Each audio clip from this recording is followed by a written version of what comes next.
Latest updates के लिए दबाना न भूलें बेल आइकन और सब्सक्राइब करें हमारा यूट्यूब चैनल।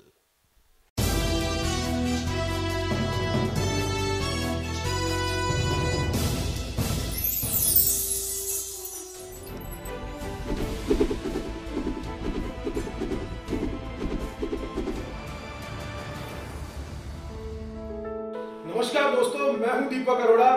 फिर से स्वागत है एक बार हमारे खास कार्यक्रम ज्वेल्स ऑफ हरियाणा में। दोस्तों, आज इस सफर के अंदर जिस शख्सियत से हम आपकी मुलाकात कराएंगे वो किसी परिचय की मोहताज नहीं है। उद्योग जगत के अंदर एक बहुत ही बड़ा नाम और अपने क्षेत्र के अंदर स्टॉलवर्ट कहे जाने वाले उस शख्सियत से मुलाकात कराएंगे। लेकिन उस शख्सियत से मुलाकात कराने से पहले आइए डालते हैं एक झलक उनके सफर पर। प्रदीप मोहंती, वो शख्सियत, बिजनेस जगत का वो नाम जिसका जुनून कुछ यूं परवास चढ़ा कि सफलता भी उसकी मुरीद हो उठी। अपने जुझारू रवैये और कुछ कर गुजरने की जिद ने उन्हें महज कुछ सालों में ही कामयाबी के शिखर तक पहुंचा दिया। करीब 1.5 दशक पहले का वो दौर जब एक नौजवान अपनी राह खुद तलाशने के लिए फौलादी इरादों के साथ निकल पड़ा था। किस्मत से बगावत कर उसने वो कदम उठाया जो उसके बड़े फैसले का कड़ा इम्तिहान लेने वाला था। स्लेजहैमर ग्रुप के सीएमडी प्रदीप मोहंती आज देश के उन चुनिंदा बड़े व्यवसायियों में से एक हैं जिन्होंने न सिर्फ कामयाबी की अनूठी दास्तान रच डाली बल्कि विदेशों में भी भारत का मस्तक ऊंचा उठाया। अपने अब तक के सफर में उन्होंने जो मुकाम हासिल किया उसके लिए वो भारत सरकार से कई बार सम्मानित हो चुके हैं। अपने क्षेत्र में वो एशिया की सबसे बड़ी कंपनी का संचालन करते हैं। ये उनके जज्बे की एक बानगी है कि स्लेजहैमर ग्रुप को पिछले 6 सालों से लगातार ईपीपीसी द्वारा बेस्ट एक्सपोर्टिंग अवार्ड से नवाजा जा रहा है। महज 14,000 रुपए से हजारों करोड़ का एम्पायर खड़ा करने तक का उनका सफर किसी मिसाल से कम नहीं है। प्रदीप मोहंती के कद और उनके अंतर्राष्ट्रीय रुतबे का अंदाजा इसी बात से लगाया जा सकता है कि एक यूरोपीय देश लात्विया की लात्विया चैंबर ऑफ कॉमर्स ने उन्हें बतौर इंडियन रिप्रेजेंटेटिव नियुक्त किया है।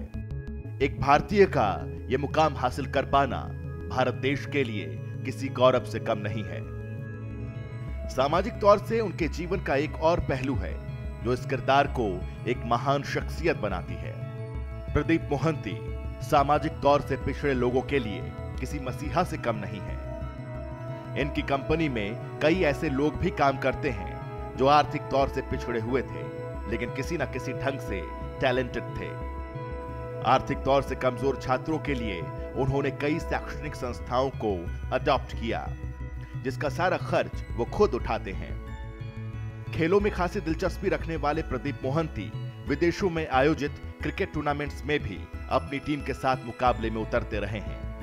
ये उनकी शख्सियत का ही एक पहलू है कि वो ऐसे गरीब लोगों का न सिर्फ सहारा बने बल्कि अपनी ही कंपनी में उन्हें खेल कोटे की तर्ज पर जॉब पर भी रखा।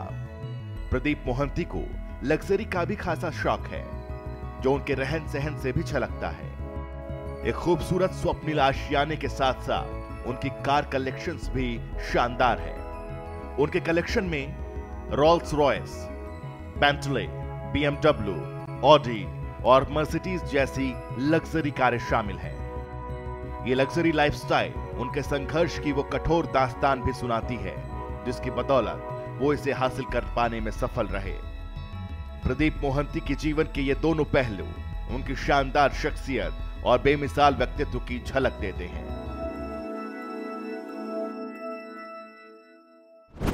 प्रदीप जी, इस सफर की शुरुआत में सबसे पहला सवाल आपसे, आप अगर आपके पास्ट की बात करें तो आप एक पायलट रहे। एक पायलट से सक्सेसफुल उद्योगपति बनना और आपने न केवल हिंदुस्तान के अंदर अपने उद्योग को स्थापित किया बल्कि विदेशों तक इसके पंख फैलाए। इस जर्नी के बारे में हमारे दर्शकों से जरा कुछ साझा करिए। देखिए दीपक जी, मैं जब फ्लाइंग कर रहा था तो वो मेरा एक शौक था, एक ख्वाब था कि मुझे पायलट बनना है जी। और पहले मैं दिल्ली फ्लाइंग क्लब से फ्लाइंग किया करता था। उसके बाद में जब दिल्ली फ्लाइंग क्लब बंद हो गया तो आई शिफ्टेड टू करनाल। तो मैं करनाल एविएशन क्लब से फ्लाइंग किया करता था। बट कुछ सिचुएशंस ऐसे ही परिवार में, मेरे फादर साहब थोड़ा बीमार पड़ गए जी। कह सकते हैं बेड रिडन हो गए, तो 6 महीने के लिए वो डॉक्टर ने बोल दिया कि आप ऑफिस नहीं जा पाएंगे। तब मुझे लगा कि परिवार मेरी प्रायोरिटी है, तो मैंने अपने फादर साहब के बिजनेस में जाके जी ध्यान देना शुरू किया, और वहाँ से फिर जिम्मेदारियाँ बढ़ती गई तो शौक पीछे रह गए जी और जिम्मेदारियाँ आगे आ गई। जी। तो मुझे लगा कि मुझे परिवार को समय देना ज़्यादा ज़रूरी है, तो मैंने फिर अपने शौक को तब छोड़ दिया और पूरी तरह से अपने फादर साहब के बिजनेस में आ गया। जी प्रदीप जी, इसमें एक अगला सवाल जिसको जानने की मुझे और मेरे दर्शकों को भी जिज्ञासा है, आप स्लेज हैमर कंपनी जिसके आप सीएमडी हैं, आप तेल के कुओं के लिए ड्रिलिंग इक्विपमेंट्स बनाते हैं। हिंदुस्तान में रहकर जहां पर इस तरह के व्यवसाय या इस तरह के काम कम है, इस तरह की सोच कैसे आई और किस चीज़ ने आपको प्रेरित किया इस इंडस्ट्री और इस फील्ड में आने के लिए? जब जैसे मैंने बताया मैं अपने फादर साहब के बिजनेस में आ गया था, तो कुछ समय बाद मुझे महसूस होने लगा कि मेरे लिए बहुत ज़्यादा नहीं है उसमें कुछ करने के लिए। जी। मेरे पिताजी जो हैं वो एक क्वालिफाइड इंजीनियर हैं जी। और एक्सपीरियंस में तो बट ऑब्वियसली मुझसे बहुत ज़्यादा है जी। तो वहाँ कहीं ना कहीं एक रोक या एक टोक आ जाती थी जी। तो उसी दौरान मैं ONGC के कुछ लोगों से मिला और वो किसी प्रोडक्ट को डेवलप करना चाहते थे और उसके लिए उनके पास में समय की भी कमी थी और रिसोर्सेज की भी कमी थी। जी। तो एक दिन उनके इंजीनियर से में वैसे ही बातचीत हो रही थी तो उन्होंने बताया कि कुछ एक प्रोडक्ट है जो डेवलप करने हैं। So I took that as a challenge और मैंने वो प्रोडक्ट उनको डेवलप करके दिए और इसी तरीके से मैं ऑयल इंडस्ट्री के अंदर आ गया। जी। और फिर 2006 में मैंने स्लेज हैमर कंपनी की शुरुआत की और उसमें हम लोगों ने ये ड्रिलिंग इक्विपमेंट्स बनाने शुरू किए। आपके जवाब से मेरी एक जिज्ञासा तो शांत हुई कि आपने बताया कि किन कारणों की वजह से आपने अपने पारिवारिक व्यवसाय जो आपके पिताजी के द्वारा स्थापित किया गया व्यवसाय था उसको छोड़कर आप इस क्षेत्र में आए। एक सवाल मेरे मन में जो और आज संदर्भ में आ रहा है कि आपने अपने बिजनेस करियर की बात करें या ऑफिशियल करियर की बात करें या प्रोफेशनल करियर की बात करें वो मात्र 14,000 रुपये से की थी। जी हाँ। 14,000 रुपये से और आप इस पूरे प्रोजेक्ट को या हेड कर रहे हैं, वो जर्नी कैसे रही, वो शुरुआत कैसे रही, स्ट्रगल का दौर कैसा रहा, उन चीज़ों ने उस जर्नी ने आपको क्या क्या सिखाया वो भी हमारे दर्शकों से साझा करेंगे। अगर मैं अपने व्यक्तित्व की बात करूं तो मैं शुरू से आम लोगों से थोड़ा हट के रहा हूं जी। और मुझे कोई काम करना पसंद नहीं है जो बहुत ही आम हो। जी। तो इसी तरीके से जब मैंने स्लेज हैमर कंपनी शुरू की तो मैंने सोच रखा था कि अगर मैं ये काम करने जा रहा हूँ तो मुझे इसको ऊंचाइयों पर बुलंदियों पर लेके जाना है। इसमें मैं अपने दर्शकों से एक बात और साझा कर दूं कि इस समय स्लेज हैमर कंपनी जो तेल के कुएं के ड्रिलिंग इक्विपमेंट्स बनाती है एशिया की सबसे बड़ी कंपनी है। माफ कीजिएगा अगर मैं गलत तो नहीं कह रहा प्रदीप जी। आप बिल्कुल ठीक कह रहे हैं, एशिया की सबसे बड़ी कंपनी है and I feel proud for that and we are number 3 in the world. दोस्तों ये हमारे लिए भी गर्व की बात है कि हरियाणा प्रदेश से संबंध रखने वाले प्रदीप मोहंती जी जो स्लेज हैमर कंपनी को आज चला रहे हैं उसके सीएमडी हैं, वो ना केवल भारत की बल्कि एशिया की सबसे बड़ी ड्रिलिंग इक्विपमेंट कंपनी है जो तेल के कुओं के लिए ड्रिलिंग इक्विपमेंट बनाती है। इसके लिए हम आपको बहुत बहुत बधाई भी देते हैं प्रदीप जी कि इस तरह के आयाम आप आने वाले में और हमारी शुभकामनाएं भी हैं कि अब आप एशिया के हैं तो आने वाले समय में विश्व की सबसे बड़ी कंपनी बने, ऐसी हम आपको शुभकामनाएं भी देते हैं। प्रदीप जी मेरा अगला सवाल यह है कि इंडिया को एक एक्सपोर्ट के दृष्टिकोण से एक अच्छी मार्केट के रूप में काउंट किया जाता है।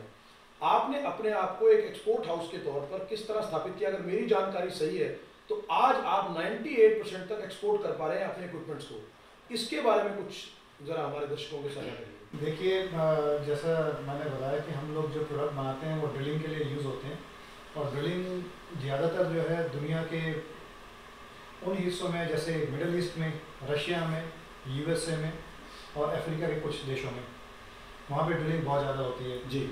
और इंडिया के अंदर कंपेरेटिवली ड्रिलिंग जो है कम है, तो इसलिए हम लोगों ने सोचा कि जो प्रोडक्ट हम बना रहे हैं उसका बेहतर होगा कि हम उसको एक्सपोर्ट करें। तो इसी के मद्देनज़र चलते हुए हम लोगों का आज स्लेज हैमर के 2 JV कंपनीज भी हैं जी। एक JV कंपनी हम लोगों की सऊदी अरबिया में है और दूसरी JV कंपनी हमारी ओमान में है जी। इसके अलावा हम लोगों ने स्लेज हैमर का सेल्स ऑफिस जो है वो एक दुबई में है, एक जी। रशिया में है और एक यूएसए में भी है। जी इस तरीके से फैलाने का पर्पस सिर्फ यही है क्योंकि हमारे जो कस्टमर्स हैं या हमारे प्रोडक्ट की जो रिक्वायरमेंट है इन देशों में बहुत ज़्यादा है। जी तो इसी वजह से हम लोगों ने इन देशों में काम करना शुरू किया और सबसे अच्छी बात ये रही कि हमें बाहर करने एक्सपोर्ट करने की वजह से गवर्नमेंट की तरफ से भी बहुत सुविधाएं मिलती हैं, बड़े से इंसेंटिव्स भी हैं, जी वो एक प्लस पॉइंट हो जाता है। जी और दूसरा, बाहर एक्सपोर्ट करने से जो हमारी ब्रांडिंग बन के आई है जी वो शायद इंडिया में करते तो हमें वो मुकाम हासिल ना होता होता। जी तो इसलिए हम लोगों ने एक्सपोर्ट करना शुरू किया और धीरे धीरे करते करते आज स्लेजहैमर जो है 98% तक एक्सपोर्ट कर रही है और ये जेवी कंपनीज का प्रोडक्शन जो है बहुत जल्दी शुरू होने वाला है। जी इसी फाइनेंशियल ईयर में स्टार्ट हो जाएगा, तो अगले साल हो सकता है हम लोग नंबर 3 से नंबर 2 पे आ जाए। क्या बात है जी, हमारी बहुत बहुत शुभकामनाएं। दर्शकों तो देखा आपने प्रदीप मोहंती जी आज हिंदुस्तान फरीदाबाद के हरियाणा के एक जिले से संबंध रखने के बावजूद देश के अंदर अपने व्यवसाय को किस तरह स्थापित कर पाए, अंतर्राष्ट्रीय मार्केट के अंदर किस तरह से अपना नाम बना रहे हैं, ये हमारे लिए बड़े गर्व की बात है। प्रदीप जी इसी के साथ जुड़ा हुआ जिसको सवाल जानने के साथ साथ मेरे मन में खुशी का एहसास भी है। हमारी जानकारी के मुताबिक पिछले 6 वर्ष से आपको लगातार बेस्ट एक्सपोर्टर का उपाधि से, अवार्ड से भी नवाजा जाता रहा है। अपने आप में जब कोई सम्मान किसी को दिया जाता है वो अपने आप में जिम्मेवारियां भी बढ़ा देता है कि निश्चित तौर पर आदमी को लगता है कि उसे और जिम्मेवारी के साथ काम करना है और बेहतर काम करना है। बेस्ट एक्सपोर्टर के अवार्ड मिलना कितनी बड़ी उपलब्धि मानते हैं और इसको किस चुनौती के रूप में लेते हैं कि आने वाले सालों में आपके ऊपर किस तरह की चुनौतियों, आपको लगता है कि और चुनौतियां हैं कि इस आपकी उपाधि को, इस स्तर को बरकरार रखना कितनी बड़ी चुनौती मानते हैं? देखिए, हमें पिछले 6 सालों से बेस्ट एक्सपोर्टर का अवार्ड मिल रहा है EEPC से। जी अवार्ड लेना हमेशा अच्छा लगता है, बाकी लोगों को मालूम नहीं बट मुझे तो अच्छा लगता है। जी awards जी लेना। जी अवार्ड्स लेने के बाद एक तो आपकी रिकग्निशन हो जाती है कि ये हैव डन समथिंग गुड, जी और जैसे आपने बताया कि एक जिम्मेदारी बढ़ जाती है कि आपने बेहतर काम किया है, उसके लिए आपको इनाम दिया जा रहा है एक्नॉलेज किया गया आपके काम और को। जी आगे भी आपको उससे बेहतर काम करना है। जी मैं आपको बताना चाहूँगा, जब मैंने शुरुआती दौर में काम करना शुरू किया था तो बाहर के देशों में इंडियन प्रोडक्ट्स के अगेंस्ट में एक किस्म का स्टिग्मा था। Means people were not taking our product as a good product because it's a Indian made. जी तो मुझे तो ये एक आपकी चुनौती आपके सामने जरूर रही है। ये चुनौती थी और ये उस समय बड़ा दुख भी होता था कि हम लोग बड़ी ईमानदारी से काम कर रहे हैं पर जी हमें क्यों नहीं ऐसा समझा जाता कि हम लोग बेहतर प्रोडक्ट बना सकते हैं। But thanks to our prime minister mister Narendra Modi, जी मैंने पिछले 4-5 सालों में एक बहुत बड़ा चेंज देखा है जी। लोगों को इंडिया के इंडियन मेक के प्रोडक्ट्स के। जी हाँ, बिल्कुल। जी तो उससे हमें बहुत फर्क पड़ा और जब आपके साथ आपकी कंट्री का प्राइड जुड़ा होता है जी तो आपकी जिम्मेदारी और भी ज़्यादा बढ़ जाती है। डेफिनेटली। हमारा जो ध्येय है वो ये है कि हमें best of the best product with good quality and with reasonable price में बनाना है जी और इसी की वजह से हम लोग जो है इतने पायदान ऊपर आ गए। जी आज दुनिया की हम तीसरे नंबर पे कह रहे हैं बट जो पहले और दूसरे नंबर की जो कंपनी है वो भी हमारे साथ हाथ मिलाने के लिए उतावली है। वो भी कहते हैं कि हम जानना चाहते हैं, हम एक केस स्टडी करना चाहते हैं जी। In very friendly manner. जी जी हाउ यू आर सस्टेनिंग जी sustainability in today's world is a biggest challenge. जी और वो ये जानना चाहते हैं कि how we are sustaining with such a good price and with such a good quality. जी। तो दोस्तों हम बात कर रहे हैं इस सफर के, ज्वेल्स ऑफ हरियाणा के सफर में स्लेजहैमर ग्रुप के CMD प्रदीप मोहंती जी के साथ। प्रदीप मोहंती जी के साथ जो अब तक की बातचीत में हमारे दर्शकों के साथ उन्होंने साझा किया कि किस तरह से पायलट से सफल व्यवसायी बनने तक का उनका सफर रहा। इस बात में उन्होंने ये भी चर्चा की कि भारत सरकार की तरफ से जो नीतियां बनाई गई हैं, माननीय प्रधानमंत्री जी की तरफ से जो नीतियां बनाई गई हैं, उन नीतियों से उनको अपने व्यापार को प्रचारित प्रसारित करने में और स्थापित करने के अंदर बहुत बेनिफिट मिला। स्लेजहैमर ग्रुप के CMD प्रदीप मोहंती जी हमारे साथ बने हुए हैं। कहीं मत जाइएगा, जल्द लौट रहे हैं ब्रेक के बाद। ज्वेल्स ऑफ हरियाणा में बने रहिए, बस एक ब्रेक के बाद लौट रहे हैं जनता टीवी में।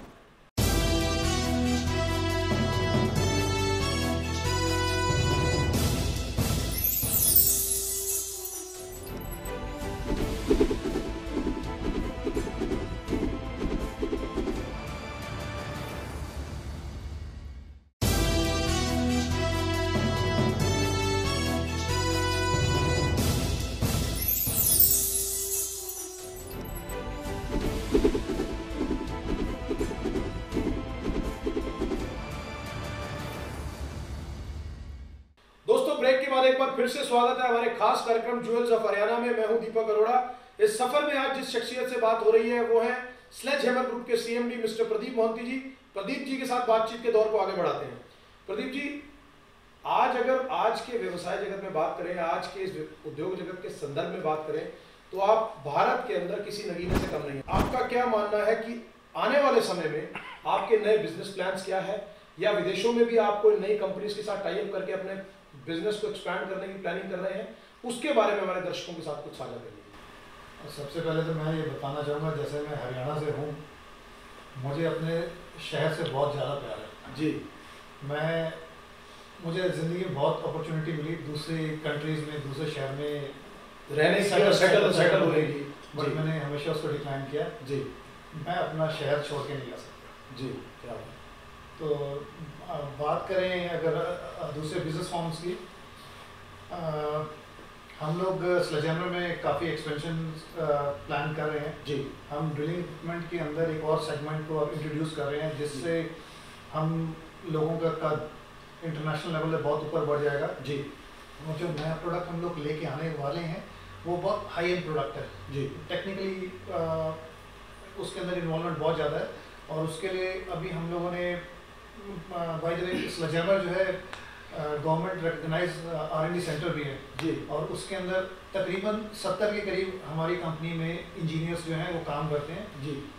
और आज अगर हम माने तो स्लेजहैमर की जो टीम है वो इंटरनेशनल लेवल पे जितनी बड़ी बड़ी कंपनीज हैं जो हमारे कंपटीटर्स हैं जी। उनसे बेहतर है जी। और यही एक वजह है कि हम लोग बहुत जल्दी तरक्की करके इस लेवल पे पहुँचे हैं। और इंटरनेशनल बिजनेस फोरम की बात करें तो यूरोप की एक कंट्री है Latvia ji. Latvia chamber of commerce का मैं इंडियन रिप्रेजेंटेटिव हूँ इंडिया के अंदर।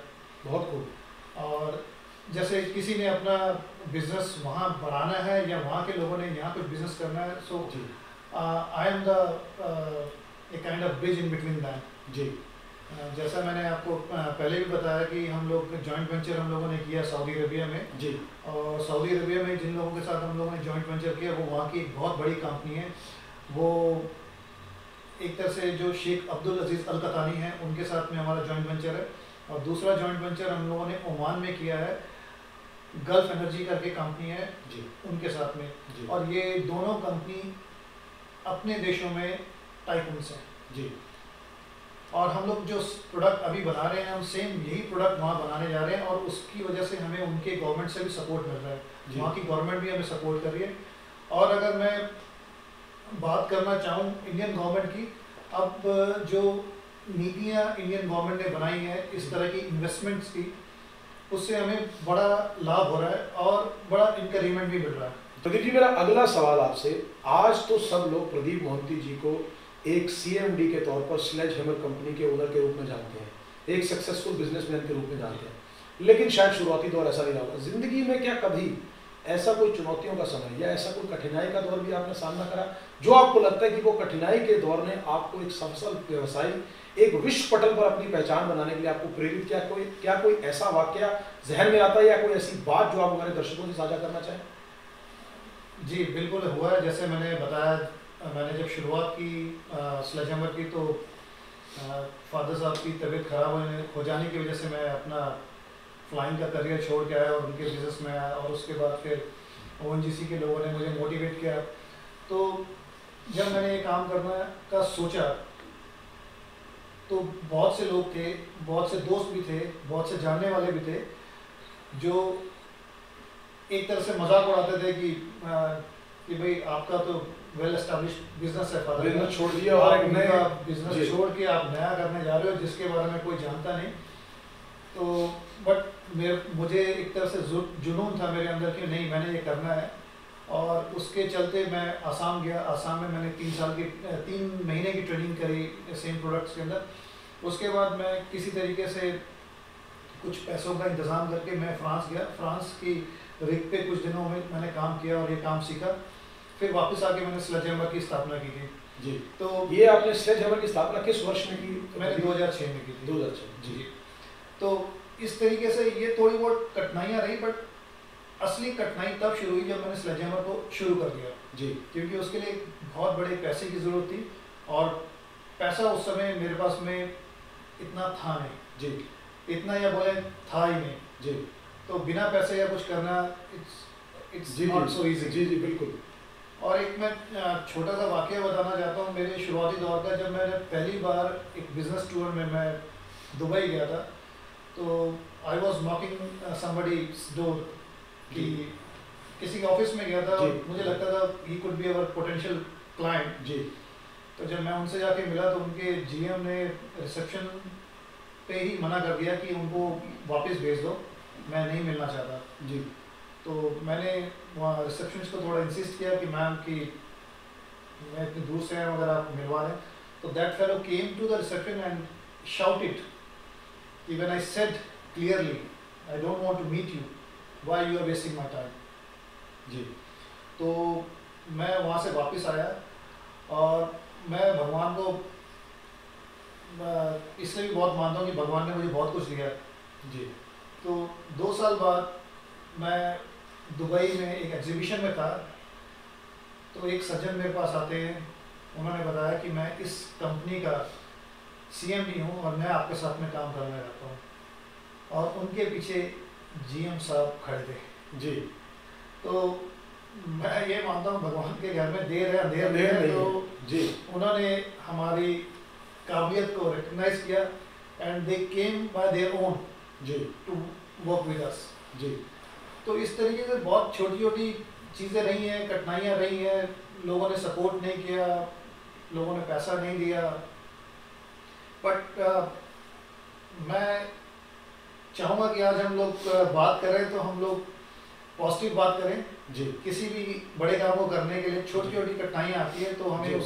उसको देख के घबराना नहीं चाहिए। जी बिल्कुल।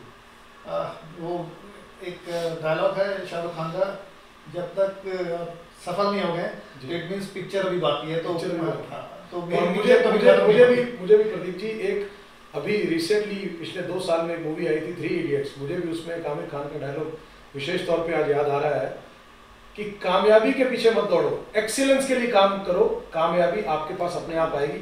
आपके इस वाक्य को मैं उससे रिलेट करना चाहूँगा कि आपने अपने लिए उस एक्सीलेंस के लिए काम किया कि उस कंपनी का जीएम जिसने आपसे मिलने से मना कर दिया था, उसका सीएमडी आपके पास आया और उसने आपकी तरफ मित्रता का और बिजनेस का, व्यवसाय को आगे बढ़ाने का हाथ बढ़ाया कि वो आपके साथ काम करना चाहता है।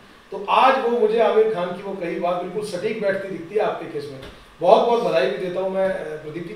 प्रदीप जी, एक पहलू जो मुझे लगता है कि सिर्फ फरीदाबाद क्षेत्र के लोग या जो लोग आपके मित्र हैं, पारिवारिक दोस्त हैं, सिर्फ वही जानते हैं, आपकी खेलों में विशेष तौर पर रुचि है, और खेलों में भी क्रिकेट आपके दिल के बेहद करीब है, जहाँ तक हमारी जानकारी है। और मेरी जानकारी के मुताबिक आप क्रिकेट के लिए बहुत संजीदा हैं, क्रिकेट खेलना आपको बहुत पसंद है, वो आपकी रुचि भी है, आपका पैशन भी है व्यवसाय के साथ साथ। और खेलों के अंदर आपने बहुत से गरीब बच्चों को भी आप प्रेरित करते हैं। आपसे हमारी जानकारी के हिसाब से आपने बहुत से गरीब बच्चों को नौकरी पर भी रखा है, और उनको समय समय पर विदेशों में अगर टूर्नामेंट्स होते हैं तो उनको आप साथ भी लेकर जाते हैं। अपने चरित्र के, अपने कैरेक्टर के इस पहलू के बारे में भी थोड़ा सा जानकारी हमारे दर्शकों से साझा कीजिए। जब मैं स्कूल या कॉलेज डेज में था तो I was a very good cricketer जी। तो एक दिन की बात है, मैं क्रिकेट बहुत खेलता था और पढ़ने की तरफ ज़्यादा ध्यान नहीं देता था। और as I said my father is engineer, तो हमारी फैमिली के अंदर education is must and that is on the top priority. तो एक दिन रात के समय में पापा ने एक हाथ में विकेट ले रखी थी और एक हाथ में स्कूल बैग ले रखा था, एंड ही आस्क्ड मी कि चूज़ वन। जी। तो मैं आपके बता दूं, वो ये नहीं पूछ रहे थे कि पढ़ाई या क्रिकेट, वो ये पूछ रहे थे पढ़ना है या मार खानी है। जी जी। तो मैंने कहा कि बैग दे दो, मैं पढ़ लेता हूँ। तो when I was playing cricket, I was a very good cricketer, and that time I was a fast bowler and one of the fastest bowler of my area, of my city, or you can say. तो तब हम लोग पहले पढ़ने के लिए cricket छोड़ा, फिर फ्लाइंग करते रहे, फिर करियर बिजनेस में बनाने के लिए फिर फ्लाइंग छोड़ी जी। तो इस तरीके से चीज़ें छूटती गई। तो व्हेन आई फेल्ट कि मैं अब थोड़ा सेटल हो गया हूँ लाइफ में, तो मैंने सोचा क्यों ना फिर से इस शौक को जिया जाए। तो एक दिन हम लोग बैठ के स्टेडियम में मैच देख रहे थे, तो मुझे वहाँ पे 2-3 लड़के दिखे जो बहुत अच्छा क्रिकेट खेल रहे थे। और मैच के बाद मैं उनसे मिला, तो उन्होंने बताया कि हम लोग वहीं फरीदाबाद के एक स्लम एरिया के अंदर रहते हैं और क्रिकेट खेलना चाहते हैं, बट हम लोग अच्छी क्रिकेट खेल नहीं पा रहे। तो फिर मेरे दिमाग में एक विचार आया क्यों ना कुछ अलग सा किया जाए। तो मैंने कुछ समय लेके फरीदाबाद और एनसीआर के अंदर से अच्छे क्रिकेटर्स को पिक किया जो इकोनॉमिकल वीकर सेक्शन से थे जी। उनको उनके एजुकेशन अप्रोप्रिएट अपने कंपनी में जॉब दी जी और उनकी खेलने की व्यवस्था कराई और फिर एक स्लेजेमबर्ग क्रिकेट टीम की स्थापना की जी। और इस टीम को लेके मैं विदेश जाता हूँ। और स्लेजेमबर्ग एक ऐसी टीम है जो हम लोग यूरोप में जो टूर्नामेंट खेलते हैं, पेप्सी कप या बाकी और टूर्नामेंट, जिसे हमेशा वाइल्ड कार्ड एंट्री मिलती है। हम वहाँ जाके दूसरे देशों के साथ में मैच खेलते हैं। It's a kind of international match and I am proud to say that we are winner for the last Pepsi cup. जी।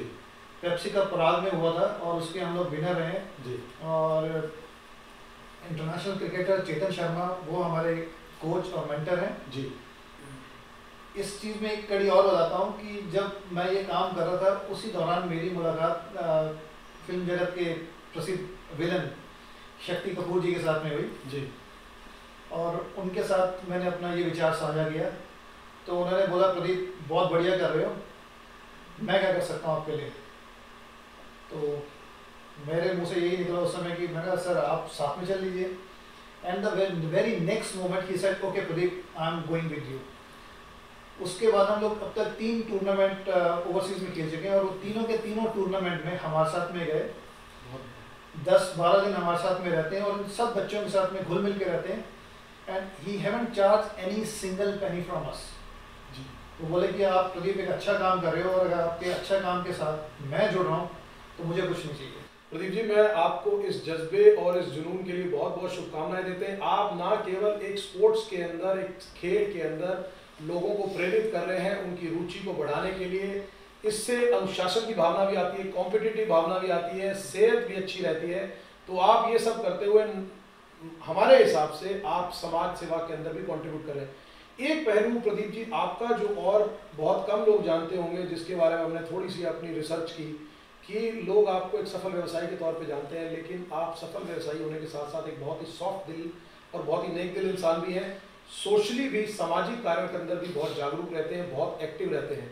इसकी प्रेरणा कहाँ से मिलती है और इसके लिए आपको कैसे लगता है कि समाज सेवा के अंदर भी आपको योगदान देना चाहिए? देखिए, जैसे मैं बाहर के देशों में जाता हूँ, मैंने अब तक 48 देशों में ट्रैवल किया है जी। तो जब वहाँ जाता हूँ, बट ऑब्वियस है, ह्यूमन नेचर है, मैं वहाँ जाके अपने हिंदुस्तान को उनके साथ कंपेयर करने की कोशिश करता हूँ और कहीं कहीं जहाँ कमी लगती है वो मेरे जहन में आ जाता है जी। तो मुझे सबसे जो बड़ी कमी लगी वो है कि एक्चुअल एजुकेटेड होना। जी। स्कूल कॉलेज में हम लोग जो एजुकेशन ले रहे हैं वो सब किताबी हो जाती है जी। हम लोग जब प्रैक्टिकल उसको अपने रोज़मर्रा की ज़िंदगी में यूज़ नहीं करते हैं जी। तो मैंने सोचा क्यों ना हम अपने देश में जो स्कूल्स हैं या बाकी जगह हैं उनमें इस तरीके से कुछ एजुकेशनल प्रोग्राम डालें जिसकी वजह से लोग अच्छे से एजुकेट हो सकें। तो उसी के चलते हम लोगों ने एक गवर्नमेंट का गर्ल्स स्कूल है वो अडॉप्ट किया, उसमें हमने इंफ्रास्ट्रक्चर चेंज किया और वहाँ के बच्चों के लिए स्किल डेवलपमेंट्स और स्लेजहैमर ग्रुप ने अडॉप्ट किया हुआ। हाँ, स्लेजहैमर ग्रुप ने अडॉप्ट किया हुआ और वहाँ पे स्किल डेवलपमेंट और उनके पर्सनल हाइजीन, इस तरह के प्रोग्राम्स हम कंडक्ट कराते हैं। और टाइम टू टाइम वहाँ पे जैसे हम लोगों ने खेलों के लिए उनके लिए पार्क्स बना दिए, झूले लगवा दिए, और भी जो उनकी ज़रूरतों का होता है जैसे स्वेटर्स वगैरह, बुक्स, हर तरह की सुविधाएं जो आपको लगता है कि वहाँ के बच्चों को या स्कूल के अंदर उसको बेहतर बनाने के लिए जो सुविधाएं आपको लगता है वो आप मुहैया करवाते हैं स्लेज हैमर ग्रुप की तरफ से। ये स्कूल किस क्षेत्र के अंदर आता है? ये फरीदाबाद NH2 के अंदर आता है जी। और इसके अलावा हम लोगों ने फरीदाबाद पुलिस के साथ मिलकर ट्रैफिक पार्क में भी हम लोगों ने अपना योगदान दिया है जी। ये ट्रैफिक पार्क एक ऐसा पार्क है, it's a kind of miniature of road, उसमें छोटी रोड्स बनी हुई हैं और ट्रैफिक लाइट्स, ट्रैफिक सिग्नल्स वगैरह सब लगे हुए हैं ताकि स्कूल के बच्चे अपने शुरुआती दौर में वहाँ आएँ, वहाँ टॉय कार्स, टॉय बाइक्स वगैरह चला के देखें और ट्रैफिक के रूल को समझें कि किस तरीके से हमें सड़क पार करनी है, सड़क पे किस तरीके से हम लोगों ने अनुशासन बना के रखना है और नियमों का पालन करना है। दोस्तों, इस सेगमेंट के अंदर हमने बहुत सी ऐसी बातें प्रदीप मोहंती जी के बारे में जानी जो ना केवल ना हम जानते थे, ना हमारे दर्शक जानते थे।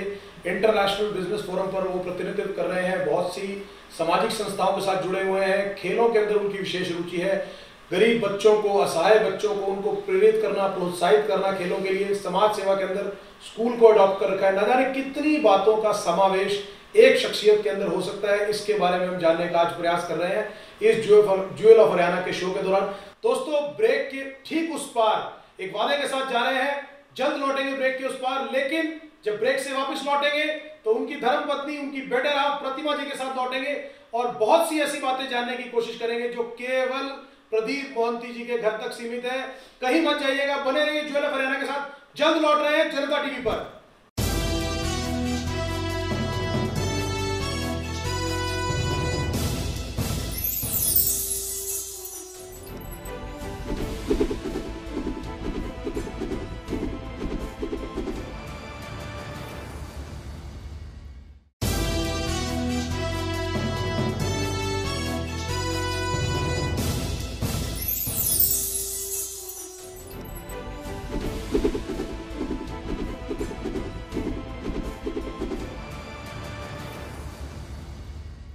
दोस्तों, एक बार फिर से स्वागत है आप सबका हमारे खास कार्यक्रम ज्वेल्स ऑफ हरियाणा में।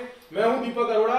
जैसे कि आप सब लोगों से ब्रेक पर जाने से पहले मैंने वादा किया था कि जब ब्रेक के इस पार लौटेंगे तो प्रदीप जी के साथ उनकी धर्मपत्नियों को जरूर शामिल करेंगे और बहुत सी ऐसी बातों को जानने का प्रयास करेंगे जो केवल उनके घर तक सीमित है। दोस्तों, हमारे साथ जुड़ चुकी है प्रदीप मोहंती जी की वाइफ प्रतिमा मोहंती जी। प्रतिमा जी, बहुत बहुत स्वागत है। प्रदीप जी, प्रतिमा जी से सवाल करने से पहले एक सवाल आपसे प्रतिमा जी के बारे में जानना चाहेंगे, जिसका जवाब हम निश्चित तौर पर जानते हैं कि जवाब क्या है, फिर भी एक जिज्ञासा है कि आपसे जाने आपका जो अब तक की जर्नी रही, एक साधारण आदमी से, एक पायलट के बैकग्राउंड से, एक सक्सेसफुल व्यापारी बनने तक और इंटरनेशनल मार्केट में अपनी पहचान बनाने तक, इस जर्नी में आप अपनी धर्मपत्नी, अपनी बेटर हाफ प्रतिमा जी का कितना योगदान मानते हैं? वो कहावत है ना कि हर every successful behind every successful man there is a woman. जी। सो मेरे यहाँ तो 3 यहाँ और एक मेरी मतलब 4 लोग हैं। जी जी जी। तो इन सभी लोगों का हाथ सपोर्ट है मेरी सक्सेस के पीछे। जी। तो निश्चित तौर पर इससे हम किसी भी तरह से इस बात को झुठला नहीं सकते और वो जवाब हमें मालूम भी था, लेकिन हम चाहते थे कि प्रदीप जी उस बात पर रोशनी डालें। प्रतिमा जी, एक सवाल आपसे लेना चाहेंगे। प्रदीप जी और आपकी जो पहली मुलाकात कहाँ हुई, कैसे हुई और ये विवाह के बंधन में किस तरह से बंधे, उस जर्नी के बारे में अगर आप हमारे दर्शकों से कुछ साझा कर सके तो प्लीज। पहली मुलाकात वो भी क्रिकेट के जरिए हुई थी इनके साथ। जी जी। क्योंकि क्रिकेट खेलते हैं तो ये खेलने के लिए वहाँ आया करते थे, जहाँ पर बातचीत हमारी शुरू हुई। जी जी। और धीरे धीरे समय लगा फिर एक दूसरे को जानते हुए जी और विवाह तक आने के लिए। विवाह तक आने के लिए। और किस सन में आप लोगों का विवाह हुआ प्रदीप जी? ये 2005 में हुआ हम लोगों का। 2005 में। दोस्तों, आप देख पा रहे हैं कि 2005 में प्रदीप जी और प्रतिमा जी का विवाह हुआ, वो एक बंधन में बंधे और आज उनके परिवार के अंदर 2 खूबसूरत बेटियां भी हैं जो आज हमारे साथ यहाँ पर मौजूद हैं। प्रतिमा जी, एक सवाल प्रदीप जी के चरित्र को लेकर हम जानना चाहेंगे कि वो एक मल्टी टैलेंटेड आदमी है, ये हम भी जान चुके हैं, हमारे दर्शक भी जान चुके हैं, लेकिन उनकी क्या छवि एक सुनने में आया कि एक एंग्री यंग मैन की है, तो क्या वो छवि घर के अंदर भी बरकरार रखते हैं या घर पर बिल्कुल साधारण सरल आदमी है, वो बच्चियों के लिए सिर्फ उनके पापा ही हैं और आपके लिए उनके पति हैं, या घर पर भी वो बिजनेस का या बाहर का रूल चलाते हैं? नहीं, घर में कोई ऐसे रूल नहीं चलता क्योंकि 3 वुमेन के अंडर रहते हैं तो रूल नहीं चल पाता है जी। तो घर में भी सरल है, सरल रहते हैं। तो क्या कुछ घर के कामों में भी कभी कंट्रीब्यूशन करने का क्या ऐसा शौक है या ऐसी कभी रुचि प्रदीप जी को रही, या केवल घर पे बस एक आए और अपना परिवार के साथ समय व्यतीत करना पसंद है? पूरी रुचि है किचन के प्रति ज्यादा, किचन के प्रति ज्यादा, खाना बनाना और खाना दोनों शौक रखते हैं, दोनों ही शौक रखते हैं, तो इसलिए उस तरफ पूरा ध्यान देते हैं। बहुत अपनी पसंद से बनाने हमें खिलाते हैं, खिलाते भी हैं। बहुत खूब जी। तो दोस्तों, ये प्रदीप जी के एक ऐसे पहलू के बारे में जो केवल उनकी घर की 4 दीवारी तक सीमित है, ये हमारे दर्शकों से प्रतिमा जी ने साझा किया। तो हम इस तरह की और बातें भी जानने का प्रयास करते हैं। प्रतिमा जी, प्रदीप जी तो एक सक्सेसफुल पायलट से एक सक्सेसफुल बिजनेसमैन की जर्नी सब लोग जान चुके हैं, लेकिन आप भी एक बीटेक, एमए, एमबीए, एमफिल कर चुकी हैं, अब पीएचडी की तैयारी कर रही हैं। प्रदीप जी और प्रतिमा जी, आप दोनों से मैं इस पर आप लोगों की प्रतिक्रिया और टिप्पणी चाहूंगा। क्या प्रतिमा जी के इन्हीं विशेषताओं का, इन सभी जो एजुकेशन उन्होंने की है, क्या उसका कुछ योगदान या कुछ उसकी सहभागिता आपके काम में भी रहती है? मेरा मानना ये है कि जो इंसान अच्छा पढ़ा लिखा है तो उसके जहन, उसके शख्सियत के अंदर भी वो चीज़ें आ जाती हैं जी। तो अच्छा पढ़ा लिखा होने की वजह से इन्हें मालूम है कि मुझे कब क्या चाहिए। जैसे मेरा इंटरनेशनल बिजनेस है तो मेरी ट्रैवलिंग बहुत ज़्यादा रहती है, तो जी, घर में बच्चों का ध्यान रखना, मेरी बाकी ज़रूरतों का भी ध्यान रखना, वो अच्छे से निभाती हैं। और उन्हें मालूम है कि मेरे पास में टाइम कंस्ट्रेंट रहता है जी, तो घर में, परिवार में, बाकी सब लोगों के साथ कैसे बैलेंस बना के चलना है, वो इस चीज़ को अच्छे से जानती हैं। जी। प्रतिमा जी, आपका क्या कहना है इस बारे में कि आपकी कंट्रीब्यूशन आप खुद कैसे देखती हैं जो ग्रुप के काम हैं? एक हमारी जानकारी और भी है कि स्लेज हैमर जो ग्रुप है उसके अंतर्गत एक संस्था भी चलती है, उस संस्था को आप संचालित करती हैं और उस संस्था के अंदर आप बहुत से ऐसे काम करती हैं जो सोशल सर्विस के काम भी है। उन कामों के बारे में जो संस्था के अंतर्गत आप करती हैं, जिसको आप संभालती हैं, उसके बारे में हमारे दर्शकों से कुछ साझा करिए। वो कौन कौन से ऐसे काम हैं जो आप करती हैं? उस संस्था के अंदर हम स्लम के बच्चों को पढ़ा रहे हैं जी, जो कि बच्चे स्कूल नहीं जा पाते, बहुत ही लो बैकग्राउंड से हैं, वो वाले बच्चे वहाँ पर पढ़ते हैं। करीब 150 के करीब बच्चे हैं जी। फिर उनमें से वो बच्चे जो अच्छा कर लेते हैं जी, उनको फिर हम आगे जाके मेन स्कूल में कराते हैं, फिर उनका खर्चा, फीस वो सब स्लेज हैमर ग्रुप बेयर करता है। हाँ जी, वो संस्था उसको बेयर करती है। जी। और उसके अलावा उनको कॉम्पिटिशन में ले जाना, एक्स्ट्रा करिकुलर एक्टिविटीज, उस तरह की चीज़ें हम बच्चों को सिखाने की कोशिश करते हैं। बाहर से लोग आते रहते हैं जो उनको इन सब चीज़ों के लिए हेल्प करते हैं। उसके अलावा फिर इवनिंग में हमारी क्लासेस चलती हैं, वोकेशनल क्लासेस जैसे बोलेंगे, ब्यूटिशियन और स्टिचिंग से रिलेटेड। ये भी बहुत सारी लड़कियां हैं जो दिन में घरों में काम करती हैं, फिर दोपहर का जो उनका समय फ्री रहता है उसको ये एक्स्ट्रा इनकम के लिए वो सारी चीज़ें सीखते हैं। और बहुत सारे ऐसे लड़के हैं जो बहुत अच्छा अर्न कर रहे हैं, जैसे बीच में मेहंदी वगैरह के कोर्सेज करा दिए तो उनको फेस्टिवल के टाइम पे बहुत हेल्प करता है। तो बहुत अच्छे सेटल हो चुके हैं कई लड़के जी। और ये संस्था आप कितने सालों से चला रहे हैं? इसको हमें 5 साल हो गए। 5 साल से निरंतर। और फरीदाबाद में ही स्थापित है ये संस्था? यहीं से आप मैनेज करते हैं? जी। प्रतिमा जी, एक सवाल प्रदीप जी से संदर्भ में आपसे जो जानना चाहेंगे, बतौर इंडस्ट्रियलिस्ट इनको सब जानते हैं, लेकिन एक आम आदमी के तौर पर आप कैसे देखती हैं प्रदीप जी को? बहुत सिंपल है, बहुत ज़्यादा क्या मैनिपुलेट नहीं कर पाते, चीज़ों को मैनिपुलेट करना नहीं आता जी, पॉलिटिकली नहीं लेते, बहुत सिंपल है जी। तो जिससे भी मिलते हैं बिल्कुल मतलब आप कह सकते हैं समान रूप से, अब वो चाहे वर्कर हो चाहे हाई प्रोफाइल हो, लेकिन वो इक्वालिटी बेस्ड है सब चीज़ें। जी जी बिल्कुल। तो जी, एक सवाल आप दोनों से के संदर्भ में, प्रदीप जी आपसे जो सवाल है वो प्रतिमा जी के संदर्भ में, और प्रतिमा जी यही सवाल आपसे है प्रदीप जी, एक ऐसी विशेषता आपके पार्टनर की जो आपको सबसे ज्यादा प्रभावित करती है? देखिए, जैसे अभी आपने बताया कि एंग्री यंग मैन जी, तो मैं शुरू से थोड़ा एग्रेसिव रहा हूँ जी। डिसीजन लेने में भी, सोचने में भी और काम करने में भी। तो कई बार क्या होता है कि बिजनेस में बहुत से डिसीजन ऐसे होते हैं, अगर आप एग्रेसिवली उसमें कुछ डिसीजन ले लें जी तो वो आपको नुकसानदेह हो सकती है जी। तो जब भी मुझे कुछ लगता है कि कुछ ऐसी सिचुएशन होगी, वो सिचुएशन मैं इनसे आके शेयर करता हूँ और इनको कभी गुस्सा नहीं होता, सबसे पहली बड़ी बात जी। तो ये उस सिचुएशन का इतना कूलली मेरे को जवाब देती हैं या सोल्यूशन बताती हैं, उसकी वजह से अभी तक अगर मैं रेट करूँ तो 100% मुझे सक्सेस मिली उस चीज़ में। सक्सेसफुली। तो ये इनकी सबसे विशेष विशेषता है, जो कूल माइंडेडनेस या एक ठहराव के साथ, संयम के साथ, जो आपको बेहद प्रभावित करती है और आपके निश्चित तौर पर जीवन के अंदर भी जो डिसीजंस लेने में भी मदद करती है। प्रतिमा जी, यही सवाल आपसे कि सबसे खास विशेषता, बहुत सी विशेषताएं होंगी, लेकिन एक विशेषता जो आपको लगता है कि प्रदीप जी की सबसे ज्यादा बेहद प्रभावित करती है आपको? हेल्पफुल और केयरिंग बहुत ज्यादा है जी। और सबसे पॉजिटिव चीज ये है कि सक्सेस सर पे नहीं चढ़ी है। बहुत खूब जी, बहुत खूब। और ऐसी हम दुआ भी करेंगे। पूरी है, मॉडेस्टी पूरी है जी, वो हम देख भी पा रहे हैं। और निश्चित तौर पे मुझे लगता है कि जितने लोग प्रदीप जी के संपर्क में हैं, वो सभी लोग इस बात से भली भांति परिचित हैं कि वो बहुत ही बेहद ग्राउंडेड और जमीन पर ठहरे हुए आदमी हैं। तो ये एक बहुत बड़ी विशेषता, आपने बिल्कुल सही विशेषता के बारे में जो है उल्लेख किया प्रतिमा जी।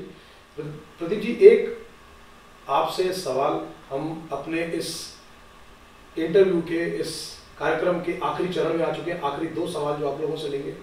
पहला सवाल आपसे प्रदीप जी, आपने जिंदगी में बहुत कुछ अचीव किया जी, आने वाले समय में आप अपने लिए क्या विजन लेके चल रहे हैं? कोई आपके लिए कोई गोल है जो आपको लगता है आपने बहुत कुछ अचीव कर चुके हैं? क्या आपको अभी भी लगता है कि ये चीज़ मैं और पाना चाहता हूँ, भले ही वो पारिवारिक तौर पर हो, व्यापारिक तौर पर हो, सामाजिक तौर पर हो, जिस भी संदर्भ में, लेकिन हम चाहेंगे कि आपका आने वाला विजन या गोल वो हमारे दर्शकों से जरूर साझा करिए। देखिए, सबसे पहले तो मैं भगवान का बहुत बहुत धन्यवाद देना चाहूँगा, क्योंकि आज मैं जिस पोजीशन पे पहुँचा हूँ सिर्फ और सिर्फ उनके और अपने पेरेंट्स की वजह से पहुँचा हूँ यहाँ पे जी। तो ज़िंदगी में अब मैं चाहता हूँ कि मैंने जितना अपने लिए मुझे मिला है, अब मैं उस चीज़ को बांटना चाहता हूँ जी। बहुत खूब। अपने लोगों में, समाज के बीच में जी। तो मैं चाहता हूँ कि कुछ बदलाव आए और कुछ अच्छा बदलाव आए। जब मैं आने वाले समय में कुछ ना कुछ ऐसे कार्य करता रहूँगा जी, जिसकी वजह से समाज में लोगों को बेहतरी मिले जी, और थोड़ा सा सुधार। जी। प्रतिमा जी, आपका इस बारे में कुछ कहना कि प्रदीप जी जो आज इस सफ़र में, इतने लंबे सफ़र के दौरान इतना सक्सेस अचीव किया है, उसमें आप क्या देखते हैं कि आप पारिवारिक तौर पर, या आपको लगता है कि आपके साथ जीवन में आप प्रदीप जी के साथ ये चीज़ें आप आगे देखती हैं? क्या आपके कोई ऐसे विचार? आगे हम लोग सोसाइटी के लिए ज़्यादा करना चाहते हैं जी, क्योंकि जैसे जैसे लाइफ में सेटल होते जाएंगे और जी, जी, जिम्मेवारियों से, जी, तो जी। आगे का प्लान ये है सोसाइटी के लिए ज़्यादा इन्वॉल्व होना बहुत खूब, साथ में। बहुत खूब। प्रदीप जी, आखिरी सवाल आज के इस कार्यक्रम के दौरान, आपने इस जीवन में बहुत कुछ देख लिया, ईश्वर ने आपको ब्लेस किया, सब आपको मिला, और ऐसी हम दुआ भी करते हैं और प्रार्थना भी करते हैं कि आने वाले समय में भी आप इसी तरह से नित नए आयाम स्थापित करते रहें। चलते चलते हमारे जो जनता टीवी के लाखों दर्शक आज आपको देख पा रहे हैं, सुन पा रहे हैं, उन दर्शकों के लिए क्या संदेश, या वो लोग जो आज प्रॉस्पेरिंग या अपकमिंग बिजनेस के अंदर कामयाब होना चाहते हैं, उन हमारे दर्शकों के लिए और उन लोगों के लिए जो व्यवसाय जगत में सफल होना चाहते हैं, उनके लिए क्या संदेश देना चाहते हैं? मेरा तो सिर्फ एक ही मूल मंत्र है, ईमानदारी और अनुशासन। आप ईमानदार होकर काम करते रहिए जी, और अनुशासित रहें जी, सफलता आपके कदम चूमेगी जी, आपके सामने कोई टिक नहीं सकता जी, आपको कोई रोक नहीं सकता जी। यही 2 मूल मंत्र हैं मेरे हिसाब से सक्सेसफुल होने के। जी।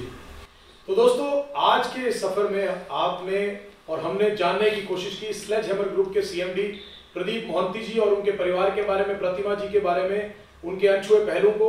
आज के सफर से दोस्तों हमें बहुत कुछ सीखने को मिला। प्रदीप मोहंती जी जो एक साधारण परिवार के बैकग्राउंड से थे, एक पायलट की ट्रेनिंग ले रहे थे, अपने पारिवारिक कारणों की वजह से पायलट की ट्रेनिंग को छोड़कर, उस काम को छोड़कर जिस फील्ड में वो आगे बढ़ना चाहते थे, उन्होंने एक ऑल टुगेदर एक अलग फील्ड में बढ़ने की ठानी, और क्या खूब ठानी कि आज उस फील्ड के अंदर उनकी कामयाबी का झंडा लहराता है। दोस्तों, आज के सफर में हमने बहुत सी और बातें भी जानी। आप चाहे देश विदेश में भ्रमण कर ले, देश विदेश में चले जाएं, हिंदुस्तान के किसी कोने में चले जाएं, विदेशों में कहीं चले जाएं, आपका अपने प्रदेश और देश के प्रति प्यार होना बहुत जरूरी है। प्रदीप जी ने बड़े ही साफ और सरल शब्दों में ये बात रखी कि बहुत से लुभावने अवसर और ऑफर्स आने के बाद भी देशों विदेशों से उन्होंने अपने प्रदेश को छोड़ना गवारा नहीं समझा। उन्होंने यही तय किया कि वो अपने प्रदेश फरीदाबाद और अपने प्रदेश हरियाणा और देश के अंदर ही रहेंगे, यहीं रहकर अपने काम को आगे बढ़ाएंगे, अपने देश का नाम विदेशों में लेके जाएंगे।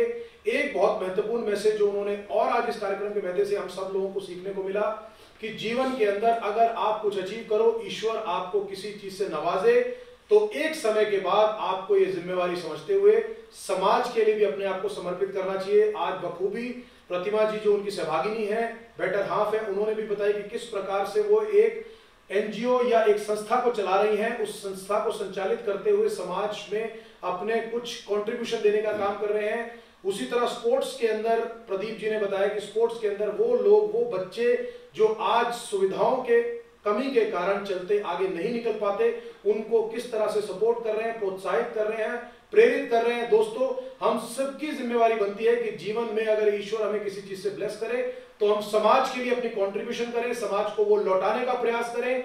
आखिर में चलते चलते प्रदीप जी ने जो दो बेहद महत्वपूर्ण बातें बोली कि जीवन में किसी भी फील्ड के अंदर कामयाबी के लिए दो ही मूल मंत्र है, ऑनेस्टी यानी कि ईमानदारी, डिसिप्लिन यानी कि अनुशासन। दोस्तों, ये बेहद सरल और महत्वपूर्ण पहलू प्रदीप जी ने अपने चरित्र के लिए भी विश्लेषित किए और हम सब लोगों के लिए भी ये सीखने की बात है। अगर हम जीवन के किसी भी क्षेत्र में कामयाबी चाहते हैं तो अनुशासन और ईमानदारी, अगर ये दो पहलुओं को हम साथ लेके चलेंगे तो निश्चित तौर पर हम जीवन में जो पाना चाहते हैं वो हमें जरूर मिलेगा।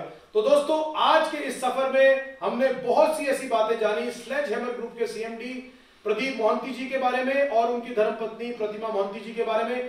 दोस्तों, इस सफर के अंदर, ज्वेल्स ऑफ हरियाणा के सफर के अंदर, अगले एपिसोड के अंदर, अगले शो के अंदर एक और शख्सियत से बात करेंगे, उनसे मुलाकात कराएंगे, उनकी जिंदगी के अनछुए पहलुओं के बारे में जानने की कोशिश करेंगे। आप जुड़ी रहिए जनता टीवी के साथ। मिलते हैं अगले एपिसोड में ज्वेल्स ऑफ हरियाणा के।